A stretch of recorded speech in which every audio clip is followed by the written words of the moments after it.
Here we go again. I know you guys like sitting around the tailgate telling stories with good buddies, cracking cold ones. No matter if it's hunting season or fishing season, well, so does the Outdoor Drive podcast. So we're going to bring you Tales from the Tailgate. All right, welcome back to another great episode from Tales from the Tailgate. This is your host, East Coast Trev, and I'm joined with my good buddy, Mr. Madman Mardick. What is up? What is going on? What up, brother? And we are officially brought to you by Huntworth Camo. And to add to that, Mr. Brad Jarvis is on the phone. What's up, Brad? Hey, fellas, how you doing? Welcome to the tailgate, my friend. I'm glad that you're here. How's everything, man? Good. It's been a long day. Has it? Yeah. Did you guys get hit with snow up there? Snow. Yeah, we got like a foot. Oh, dude, that sucks. And too bad it's not tracking season. Yes and no. It's almost, you could track in it, but it might be too much. Tough to say. But I'd still be out in it regardless. Yeah, that's got to be kind of fun. So this last season, man, you shot a really nice buck up in Yeah. Oh, you're gonna show Orleans County, Vermont. Wow, that's awesome. So is that part of the kingdom? it's like the western edge of the Northeast Kingdom. Okay. So that's awesome, man. So like these mass measurements are like almost 5 inches. I don't know if you can see that. That's awesome, dude. What a great buck. What do you end up scoring out at? Thank you. 130 and an 8. That's awesome, dude. Well, man, why don't you tell everybody who you are, where you're from, and what you do? My name is Brad Jarvis. I'm from Vermont, originally Central Vermont. I live in North Central Vermont now with my wife and my son. And I play with big equipment.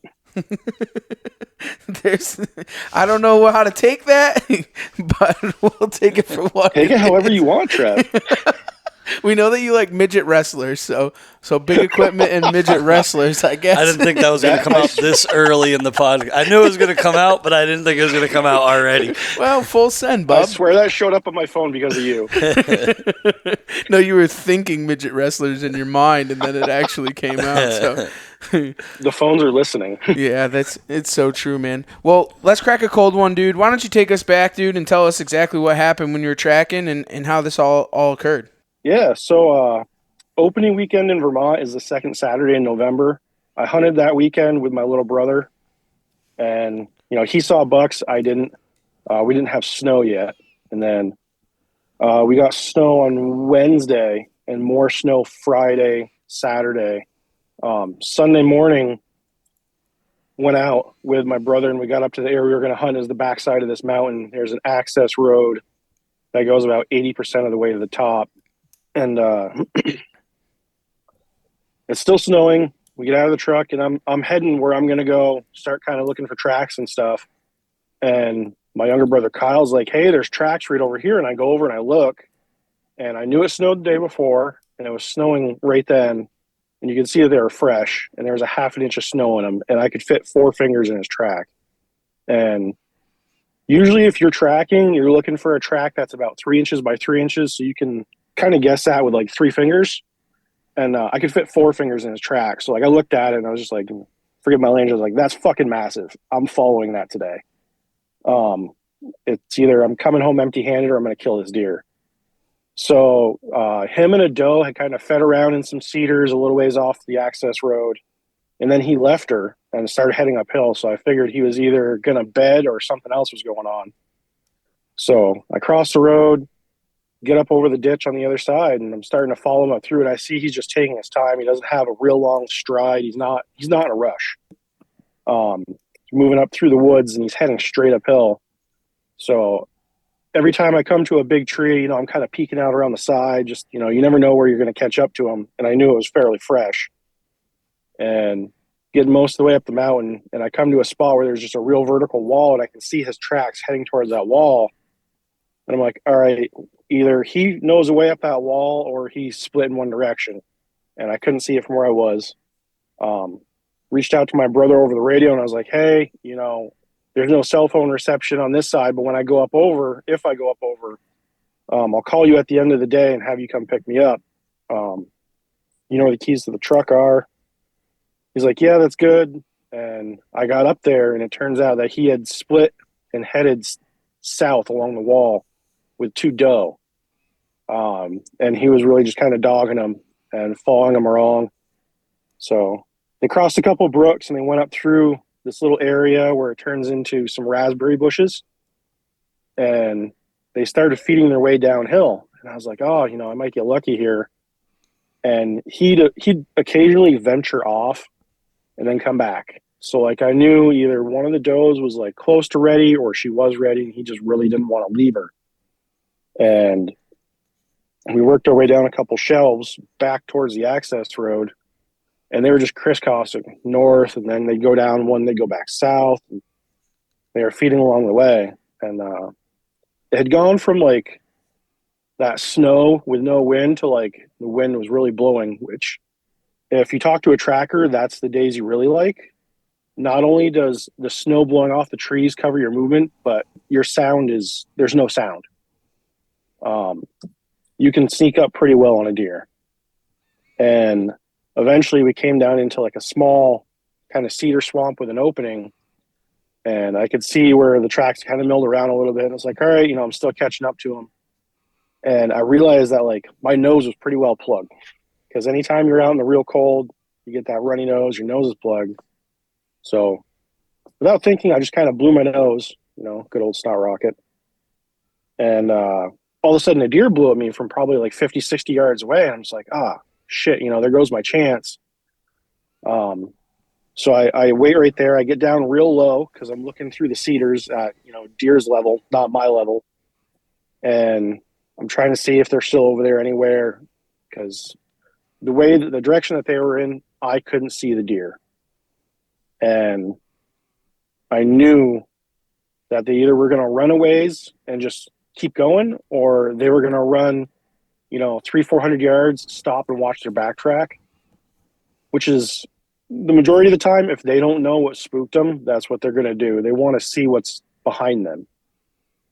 And so I gave it a little bit and just kind of like poked around real slow. And I looked, and the tracks I was on, there was 2 small doe beds, and you could see where they'd been feeding all along the cedars. Like they had been chowing down for a while. So they really got to chew that cud. And I found where the buck from his bed, which had been separate from the does, had gone through the bushes, and he started down a hill. And I was like, all right, time to take it really slow. And I was feeling pretty confident. In Vermont, you're not required to wear orange. I was wearing some snow camo, so it blends in really well. And I knew there was a solid opportunity coming. And so I went down this hill and I crossed this little spring-fed creek and started going back up another rise. And I get to the top and just start going down the bottom, and I see a deer's butt to the left behind a big tree. And then I see movement out to the right coming out of the thick cedars, and I look, and all I see is like just this big left main beam. And I'm like, oh, that's all I need to see right there. And pulled up my gun and flicked off the safety and dropped him right where he was and put another shot in him to anchor him. And I had turned off my radio when I jumped him, because I didn't want my brother to call me over the radio and like spook the deer even more. I knew that was a possibility. And so I fired off both shots, and he had dropped, he was down, and he was about 70 yards from me. And I flipped my radio back on, and all I hear was that you? And there had been no other radio traffic, so I knew it was my brother. And I was like, oh, I just dropped a big buck. And he's like, yeah, you did. I can hear it in your voice. And at that point I started recording. And my younger brother shot quite a few deer, but he's never shot like anything that, anyone would say is big. And there's nothing wrong with that. He likes venison. He's not picky. And I was like, all right, well, I'm going to stay where I am. I'm not going to walk up to him until you get down here. And it took him a while, and he got up there finally. And he flipped out. It was the biggest buck he'd ever seen. And then I flipped out because, I got to share it with him, and it was the biggest buck I've shot as far as the rack goes, just not the heaviest. Looking back at it, I wish my brother had been there, like right next to me, because I totally would have let him shoot that deer. That kid's an absolute killer. He doesn't care if it's a 4-pointer or if it's a legal spike horn. It all tastes the same, and I have confidence he would have just dropped it right in his tracks like I did. But sharing it with my brother was probably the most special thing about it. And then I got to take it and show it to my son, and he was like, "Oh, big buck, big buck!" So that was really cool too. Hopefully we get a future hunter in the family right there. So as you're going down went that, and got him. oh, sorry. Well, as you're No, going, go ahead. as you're going down that track, did you start to notice that you were getting a little bit closer and closer and closer to him because that track's getting fresher and fresher and fresher?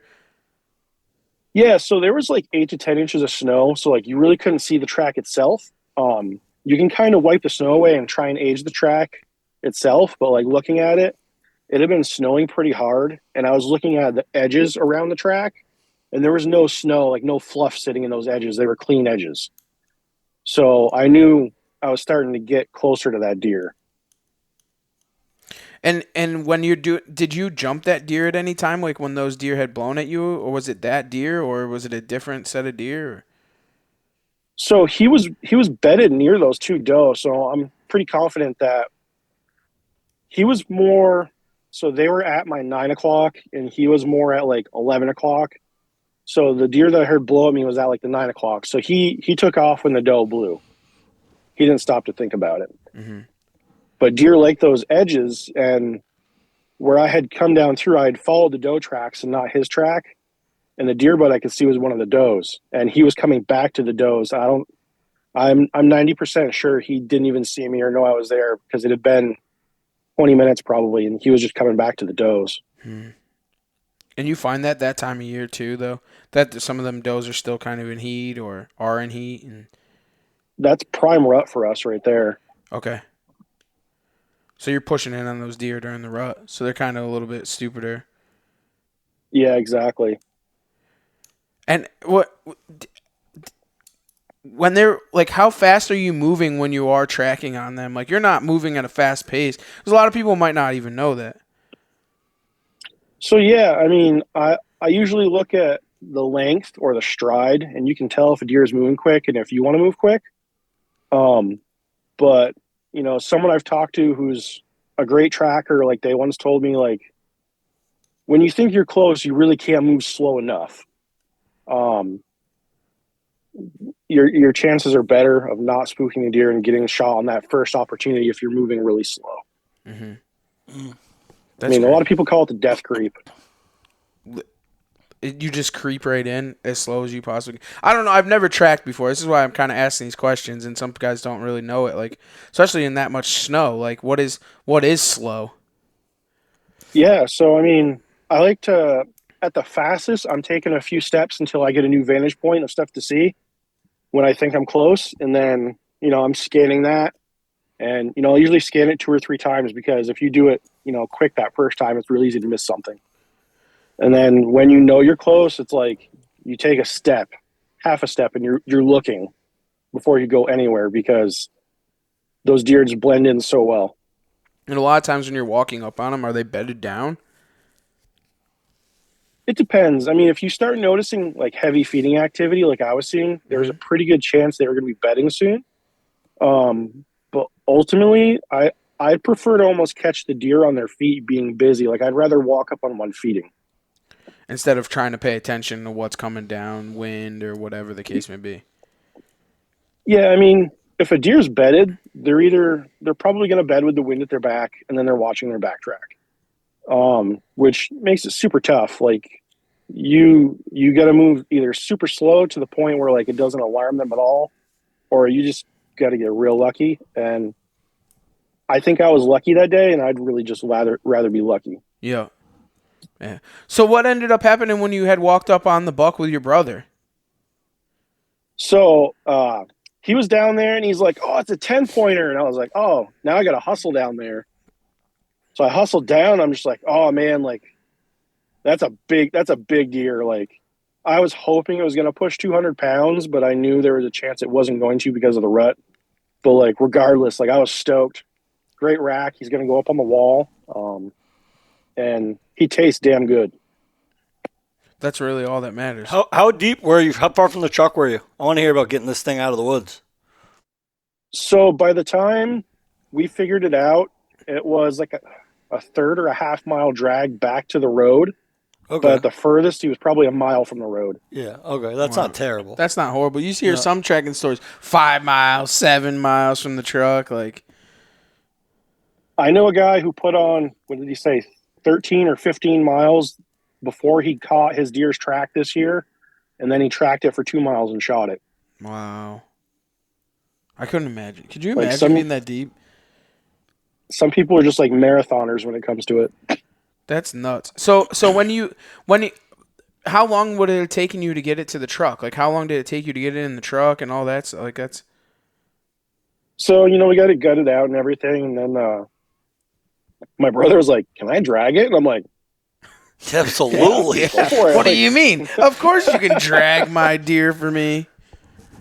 Right? And I mean, he's kind of like he's not a big guy, but he's a little guy. He's like 5'6", 150 pounds.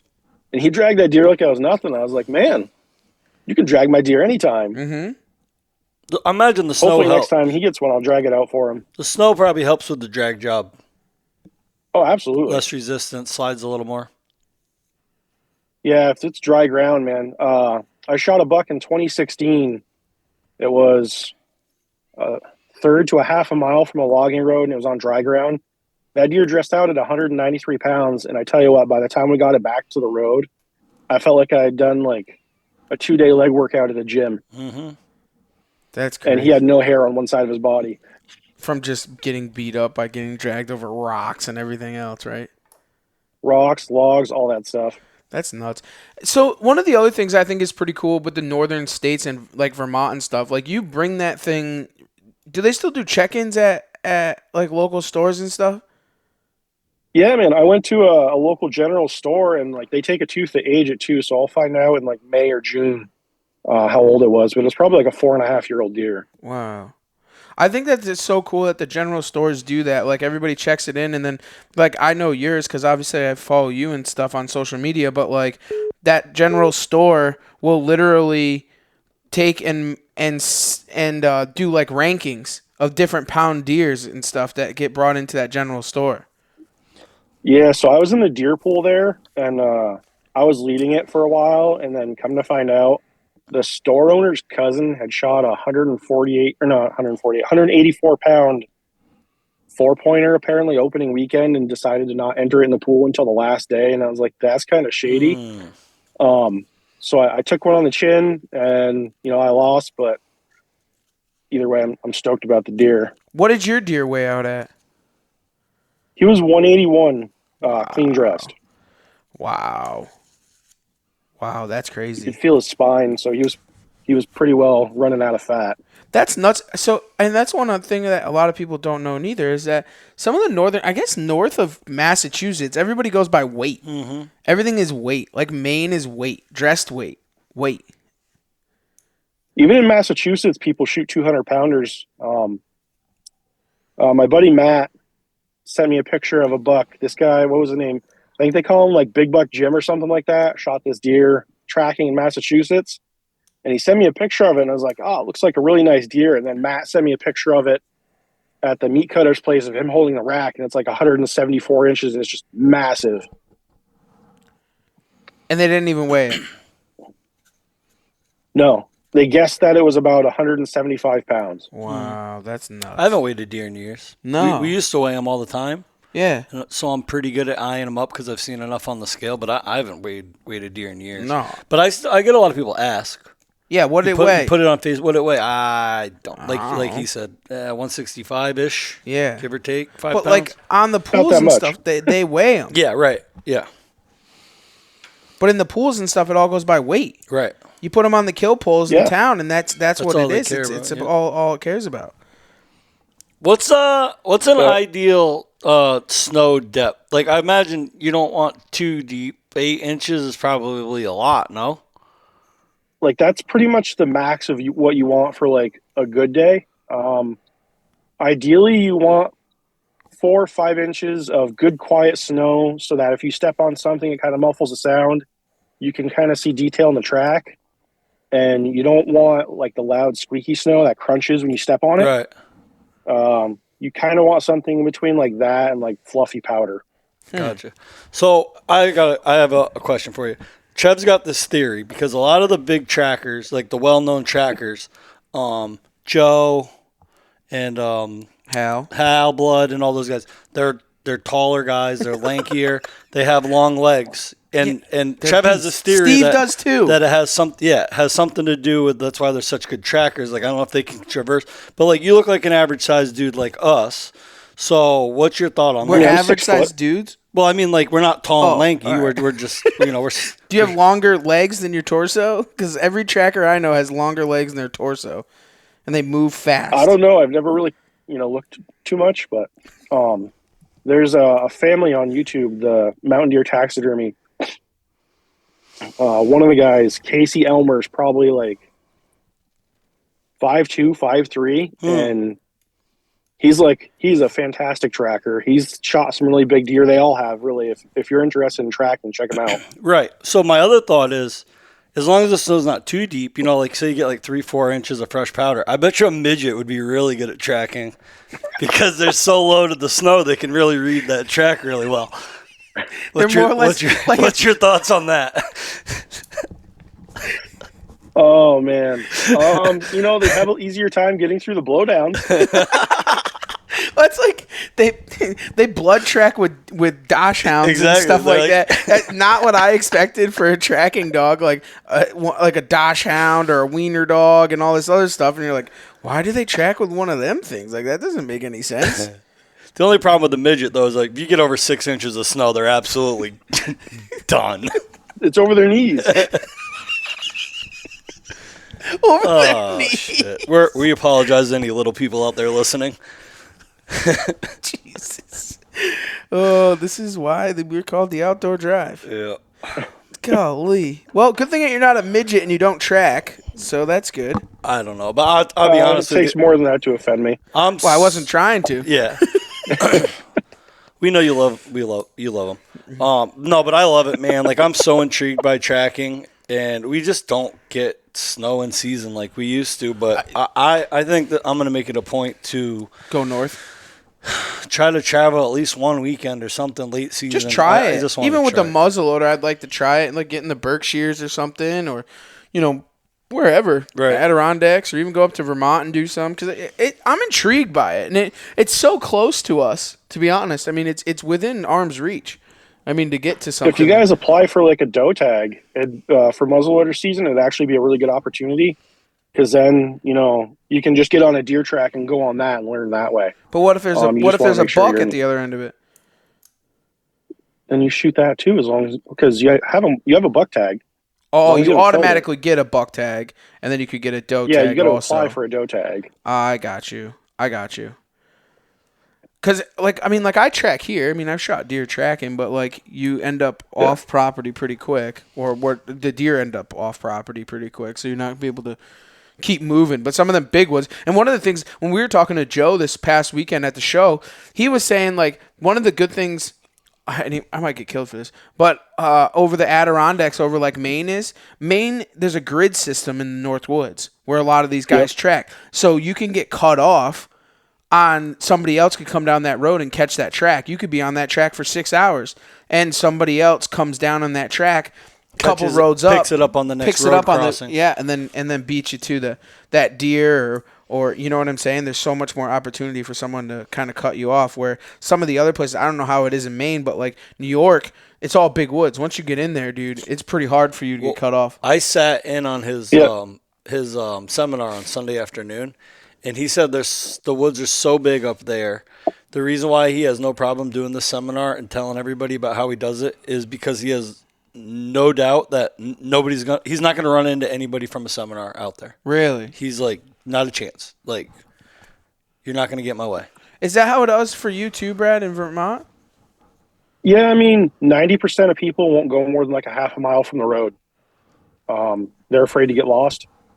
The piece of woods I shot my deer in is probably like 4 miles wide and like 10 miles long. It's a peak with a long ridge system. Mm-hmm. And on either end, like one end's got a dirt road, the other end's got like a paved road. But it's pretty well known for having like big deer on that ridge. Like I know some other locals who've shot really nice deer up there. And nobody cares about somebody else knowing about this spot. Not that I know of. I mean, if you really get into the Northeast Kingdom of Vermont, like there's pieces of woods where you can go for 20 miles and you're lucky if you cut a road. Wow. Could you imagine? No, I have another question. You mentioned earlier about you wish your brother was on the track with you. Most of the time when you hear people talking about tracking deer, it's a solo thing. Have you tracked with two people before, and is that like a common thing, or is it practical to put two guys on a track? It's actually, if you're good at it, it works really well. I know of a lot of people who have done it. I haven't had the chance to do it successfully yet. I'm taking my brother to a tracking seminar, I think next weekend or the weekend after. He wants to start learning. So the thing with that is you got a person in the front who's watching the track, looking where the track's going. And you got a guy behind them who's, eyes up the whole time, scanning the woods. Cause like there's key things. Like if you see a deer feeding a lot and he's heading uphill and, you got maybe some thick pines or something off to your right, there's a solid chance that he went up and J-hooked back into those pines and he's bedded up there. The guy who's got your back should be watching up there and watching those sides and looking for that deer before he sees you. Right. Very similar to how we blood trail sometimes with two guys. One guy's only looking for blood and one guy's looking ahead for the deer. And exactly. And a lot of things that I've learned was that from talking to other guys that are trackers is that a lot of times them bucks will come back on that track. So, like, you have, like, a signal system in the snow where you write, like, okay, stop or stay here, and then you'll sit, and then 15 minutes later, that buck's going to come up that track, and the back guy normally shoots that buck because he's coming back up his track. So, especially if you come across a spot where that deer has crossed its own track and he's done loops there, like, if you go through an area and, like, he comes across his own day-old track, so a buck will generally know his own scent. So, like, if he comes across a track, he might stop, sniff it real quick, and he'll keep going. If it's a different deer and it's the rut, he's going to follow that track for a little bit. So you kind of know, or you don't necessarily know, you have a pretty good idea that he might loop back around on that track and come back through if it was his own. So you could probably post up a guy like 30, 40 yards away, and they could get a chance at that deer. That's wild. That's crazy. Well, I'm glad you shot your big buck on a track. That's kind of cool. That was a great. I mean, I remember the video. You have it up on YouTube too, don't you? Yeah, it's got like 21,000 views. Jeez Louise, huh? That's cool. You didn't film the whole thing. You just filmed the recovery, right? I filmed the recovery. But for Christmas, my wife, she's like, "I know you want to film your hunts more." She's like, "You can go buy a new GoPro if you want."